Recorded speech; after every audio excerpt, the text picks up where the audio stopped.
Good morning, good afternoon, good evening, grand community, depending on where you're getting this V note. I come your way again this 15th day of November 2025. I am, as usual, your anonymous financial advisor. As promised, today's is the second edition. Today is the second edition of our V notes, and it's titled Life After Disbursement Part 2. And the topic of our discussion today is contents versus containers. I'll go straight to give you an analogy. If I have large quantities of oil, maybe red oil, to distribute to people, and I make the announcement tomorrow, everybody should come with his container and come and collect 25 liters of oil. And then you that are listening to me now, you come with your 20 liters container. Another person comes with 25 liters. Another person comes with 10 liters, and in that order, just like that. Now, I start distributing. I give the person who has 25, or the people who have 25 liters container. I pour their own oil, they thank me and go.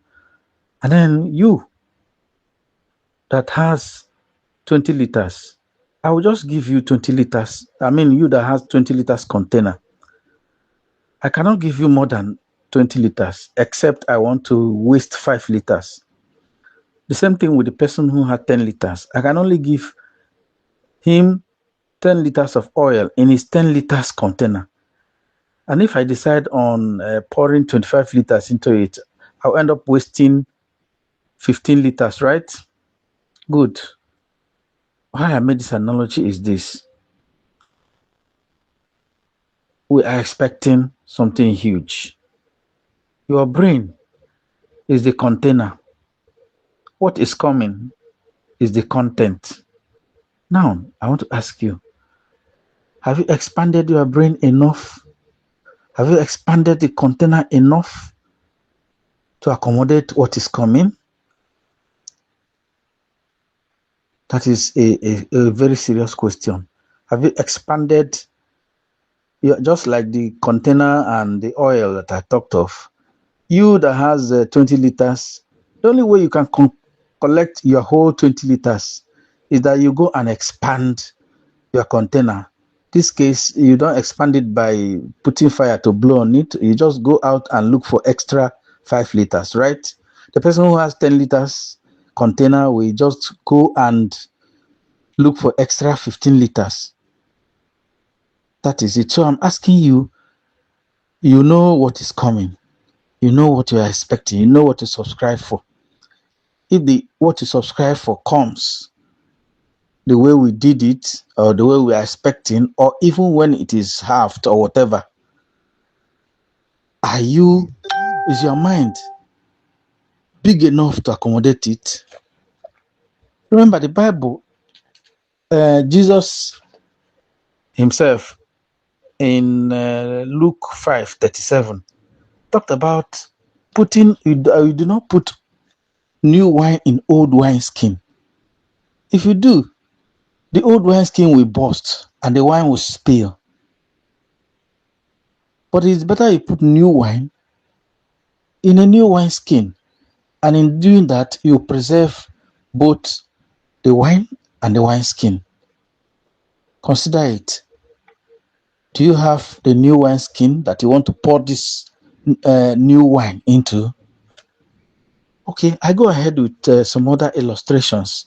I promised you yesterday that I'm going to tell you a story about an experiment conducted by some whites, some people, sometime in the US. These people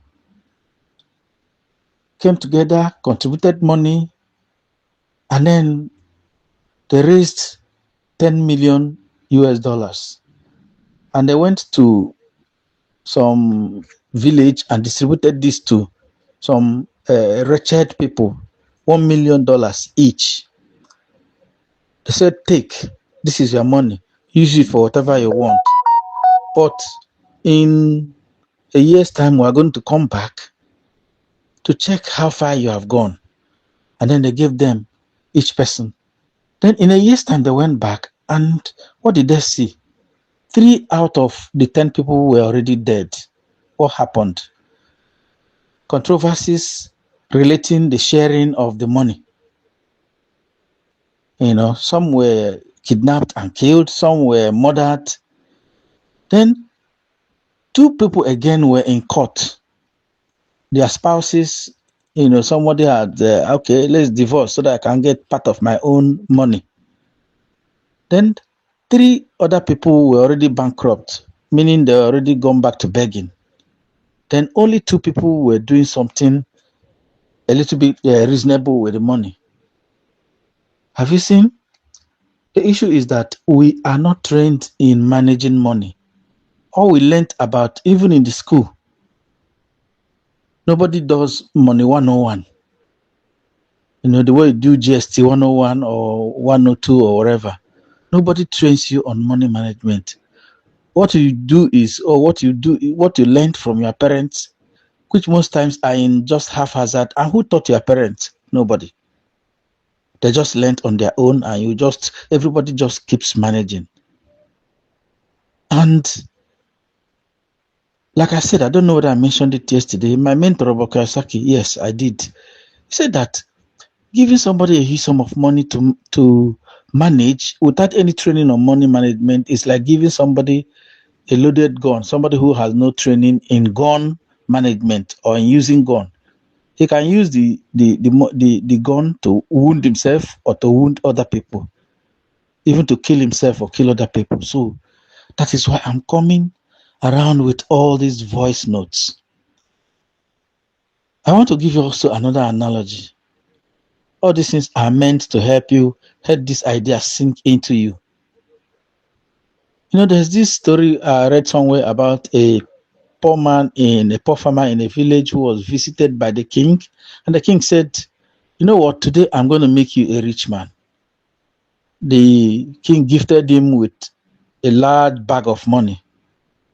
In this case, let's say it's 50 million naira. Now, after 1 week, the man returned the money to the king. What happened? He said he was not able to sleep for this whole 1 week. He'll keep the money in his drawer. Once more noise will happen, he will get up. Okay, he'll carry the money, put under his pillow, and then small thing will happen. He'll jump up. Children will be playing outside, and maybe they touch his door. It will think armed robbers are coming. Somebody probably will play a knockout somewhere, and he will jump up. The armed robbers have come. You understand? This is what happened until after 1 week, he returned the money to the king. He has not developed the mind to manage the money. Now imagine if he had an idea that he could also drop this money with the king and be collecting it as at when he needs it. What if, again, he had the knowledge that there is maybe a money lender in town that he can now lend the money and be earning interest and be collecting anyone he needs, small amounts. Somebody who has built some security for the money and all this. So all these things are what I want us to have an idea, develop a wealthy mindset. Now I want to give you another statement. I read it in The Richest Man in Babylon by George Clason. It says, a fool and his money are soon parted. What does this mean? A fool on this side and his money. He said they are soon parted. To part means to part from each other, means to go away from each other. And he says a fool and his money. The fool will soon lose all his money. And then I want to illustrate this statement with somebody I know, a real human being. I will not call his name, but I know whenever I think of this statement, he is the one that comes to mind. What happened? A few years ago, and there was something we were supervising for my boss. He purchased some assets, and we were just like supervisors. And this man was a principal agent. Okay, let's call his name Mr. John. That's not his real name anyway. Mr. John was the principal agent in this case, and he made so much money. But the first time, the very first time we went to his house, he had a very cute, very small but cute bungalow of maybe 4 rooms or thereabout. And he had only one motorcycle. And when this business started, he started making money. This man went haywire. He started buying vehicles. One of them, he bought 19 point something million. That's some like 2, 3, 4 years ago. Another one he bought this one, Toyota Highlander, this one. And then he didn't end there. There was a space in his compound. That first time we went, he now cleared that space and put up another building, a bungalow. But this time around, he made it so classy. He bought the television in his sitting room is like the size you see in viewing centers, which he bought with millions of naira. He installed solar with millions of naira. The watch he bought over ₦1 million, his phone over ₦1 million, and all this. It did not end in his house. In fact, the AC in his house, the horsepower, I don't know. But if you go there, if you want to stay there for 30 minutes, you better wear a sweater.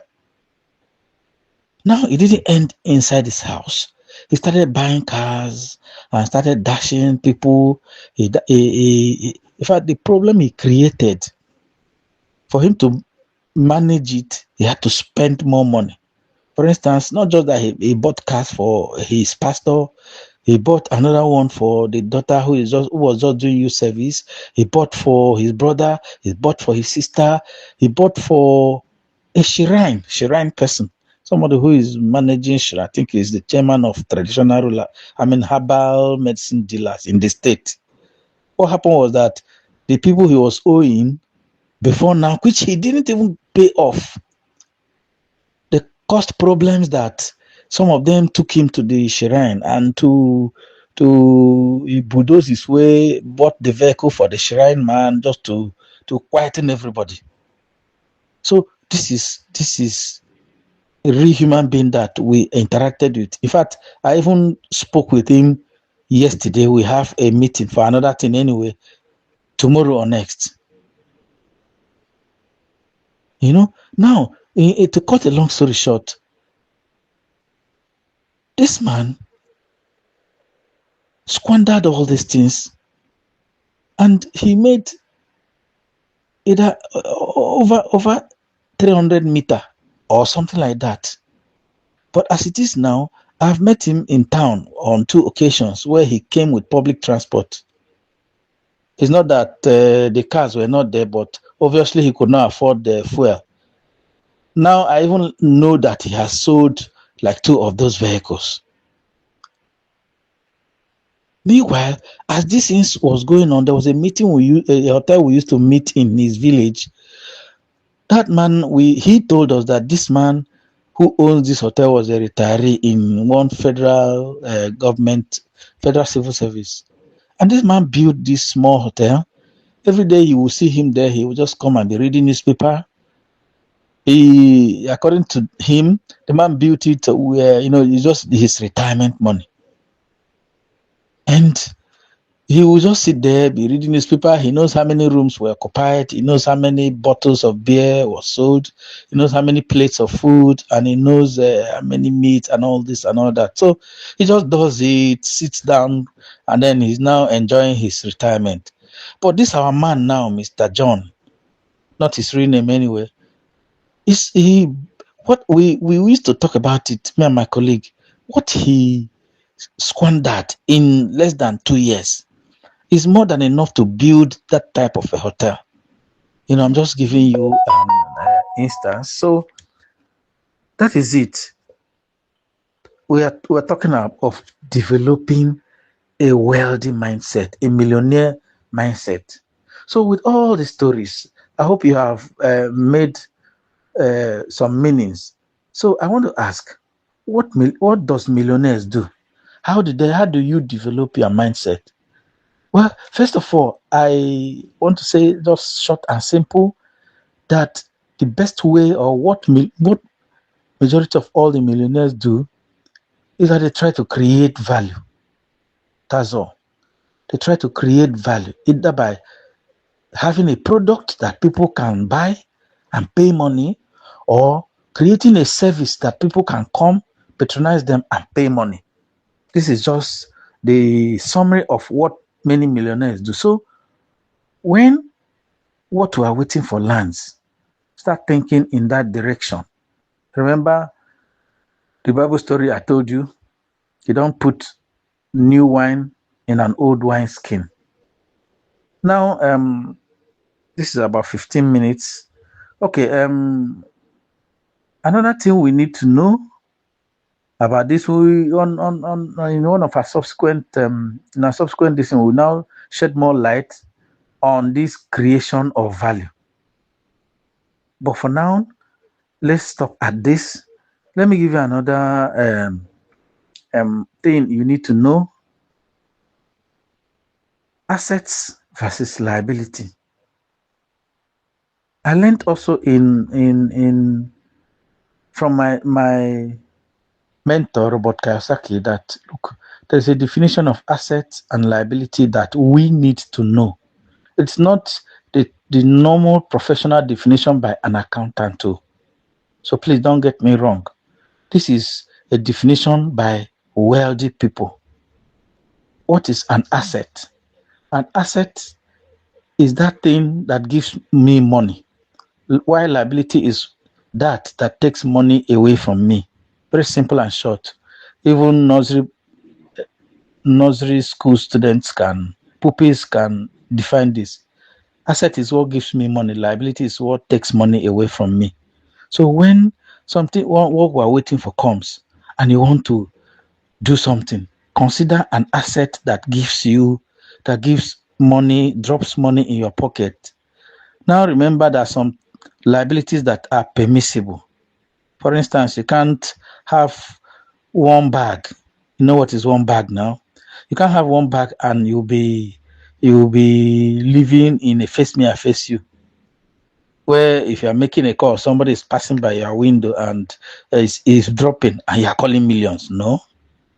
You can't have one bag or even 500 meter and you are joining keke and somebody is calling you and you are talking in keke and you are pronouncing money. No, now. So please, there are some, yes, a vehicle in this case is regarded as liability because it takes money from you, but a vehicle is necessary. A functional, moderate vehicle is necessary. A functional or a nice building in a nice, secure environment is an ideal. Yes, the building is an asset in the professional terms, but in this definition, it is a liability because it doesn't generate money for you, but it is permissible. So what I'm saying is consider assets that things that give you money, and allocate a greater piece apart from the main project that you are expected to do. Consider the one that is remaining. Consider creating asset. Business is an asset. A business when you create value. We will talk about that later when we talk about your plan, your business plan, your personal vision. No, we'll talk about that. We'll go into detail, but just consider this.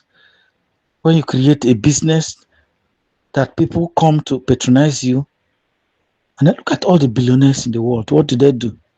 Let me just give you the Dangotes, the Otedolas, the Adelekes, the Koscharis, for instance, the Innocent. What do they do? They create something that people patronize them for. So that's just about that. So when this money comes, find a way to create value. Find a way to create value by producing something or rendering a service and be exceptional about it. Don't rely on chop, chop, chop, chop, chop. Some people have made some calculations of how, even if they live for the next 50 years, what they will be spending even if they spend 1 meter every day for the rest of their life, for the next 50 years, the money will still be enough. No, this money is not given to you to just chop, chop, chop, chop, chop. Remember, we are privileged though.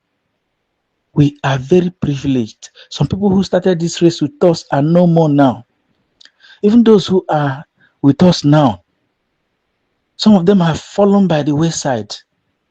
Personally, I have a distant cousin who swore to me that, look, oh, I did this thing on that same. I had clusters. I paid money. I spent money. I did this. I did that. And in fact, I am no longer interested. I said, Kai, brother, it's not good to fall by the wayside now. He said, even if he has 200 naira, he will rather use that money and go and dash somebody a beggar, and the person will say thank you, and that's all. Or he would just tear it and know that he tore the money by himself. Even me in my office, I have told some people who are well to do, but people who can afford 10,000 to subscribe, 20,000 or more to subscribe, but they said they are not interested. So we that are following up and we have remained steadfast from the beginning till now, we are privileged though. It's not by power. So when this money comes, it's not for you to just keep it and chop, chop, chop, chop, chop. Remember, if you keep this money and chop, chop, chop, chop, chop, and you don't help people around you, there's trouble. They can't even allow you to chop the money. So part of the things or part of the mindset of a millionaire is that he helps people. He helps people, but he does it with wisdom anyway. He helps people around. He creates value for people around them. He creates value. That is also a mindset of a millionaire. I was going through a video yesterday of how I will share it maybe one of these days of how do you find happiness. You find out that happiness is not about that you have all the money.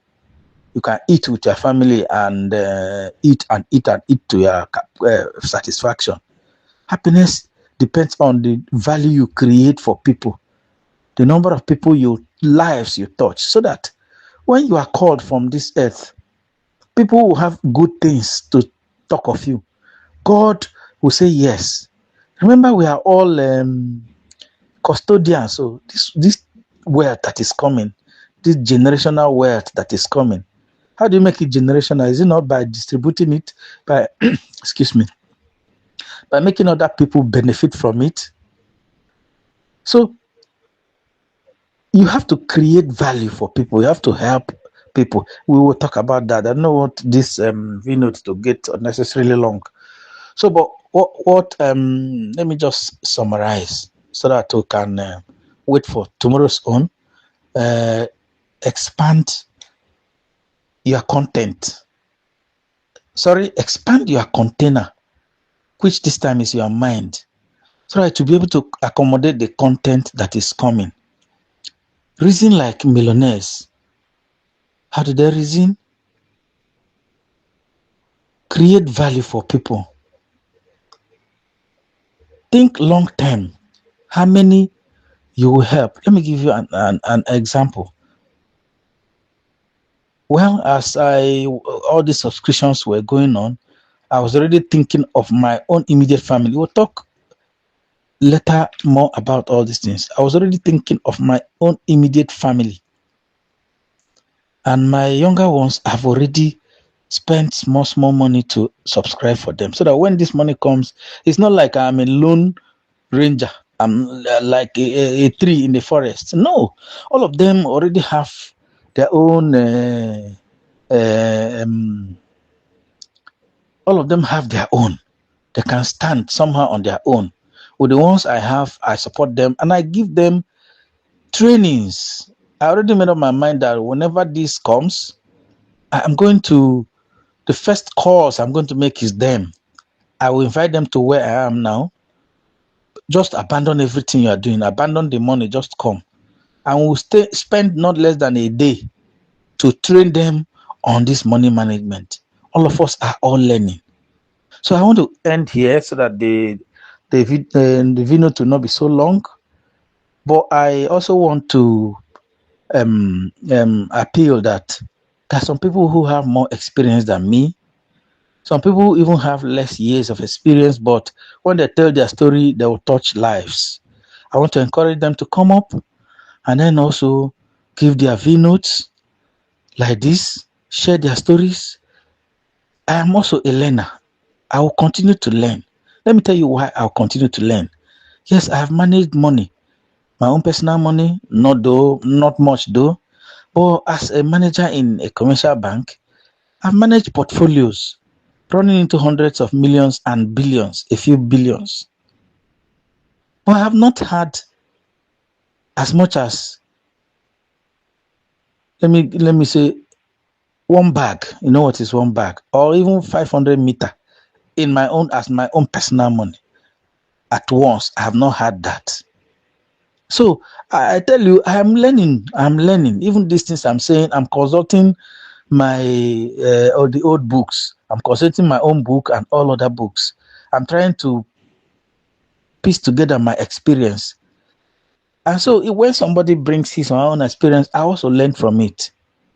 So that when this money comes, when this rain falls, I should be able to put it to a good use. As I'm talking to you now, I'm also talking to myself. I'm reminding myself of what I know before.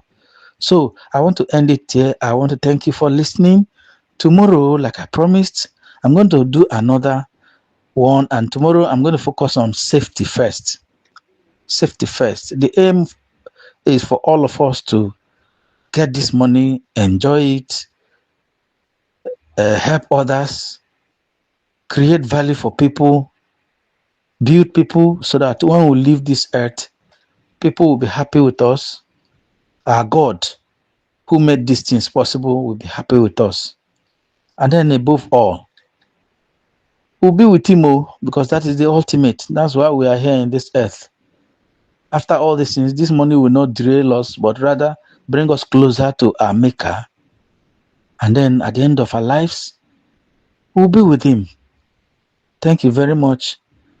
And wait for tomorrow's V note. I want to say God bless you for listening. Thank you. I remain your humble person, your anonymous financial advisor. Thanks and God bless.